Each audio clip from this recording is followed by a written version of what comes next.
विलेपार्ले इथल्या पार्श्वनाथ दिगंबर जैन मंदिराच्या उर्वरित बांधकामावर 5 मे पर्यंत कारवाई करू नये असे आदेश आता हायकोर्टाने पालिका प्रशासनाला दिले। पालिकेने हायकोर्टात प्रतिज्ञापत्र दाखल केलं असून सुनावणी सोमवारपर्यंत तहकूब करण्यात आली आहे।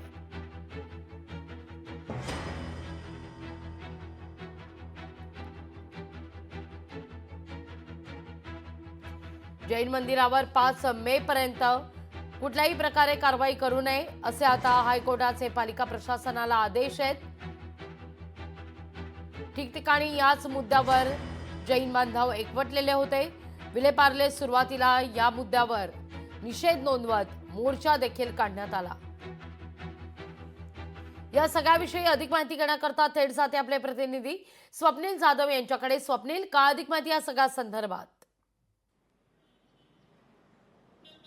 लागवी विलेपार्लेतील जे जैन मंदिर आहे त्यावरती तोडक कारवाई महानगरपालिकेने केली होती। त्यावरती आता 5 मे पर्यंत खरं तर तोडक कारवाई करू नये अशा प्रकारचे आदेश हे हायकोर्टाने दिलेले आहेत, कारण हे प्रकरण जे आहे ते कोर्टामध्ये प्रलंबित आहे। काल सुद्धा या संदर्भात सुनावणी झाली असताना कोर्टाने एकूण सर्व बाजू जी आहे ती माहिती करून घेतलेली आहे। पालिकेने सुद्धा एक प्रतिज्ञापत्र दाखल केलेलं, मात्र वेळेअभावी ही सुनावणी जी आहे ती 5 मे पर्यंत पुढे ढकललेली आहे। त्यामुळे सोमवारपर्यंत तरी या तुर्तास या जैन मंदिरावरती जो उर्वरित भाग जे आहे ते काम करता येणार नाहीये। यापूर्वी सुद्धा जे पालिकेने कोर्टामध्ये दिलेल्या माहितीनुसार हे पाडकाम करण्यास सुरुवात केली होती। दरम्यान पोलीस प्रशासन सुद्धा त्या ठिकाणी तैनात करण्यात आलं होतं, मात्र नंतर वाद हा चिघळला होता आणि अनेक या ठिकाणी निदर्शनं काढण्यात आली आणि यानंतर खरं तर जे जैन मंदिर जे ट्रस्ट आहे ते कोर्टात गेलं होतं आणि या कोर्टामध्ये ही जी सुनावणी आहे ती अद्यापही प्रलंबित आहे। कोर्टामध्ये दोन्ही बाजूने युक्तिवाद झाला खरं तर, आणि या युक्तिवादादरम्यान काही वेळेचा अभाव आला आणि यामुळे पुढील जी बाजू आहे पालिकेने जे प्रतिज्ञापत्र दाखल केलेले आहे त्या प्रतिज्ञापत्रावर सुद्धा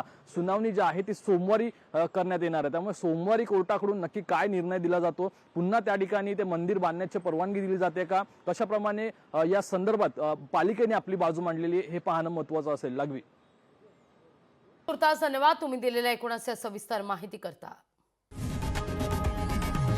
लोकशाही मराठी ऐका, पहा, जागरूक रहा।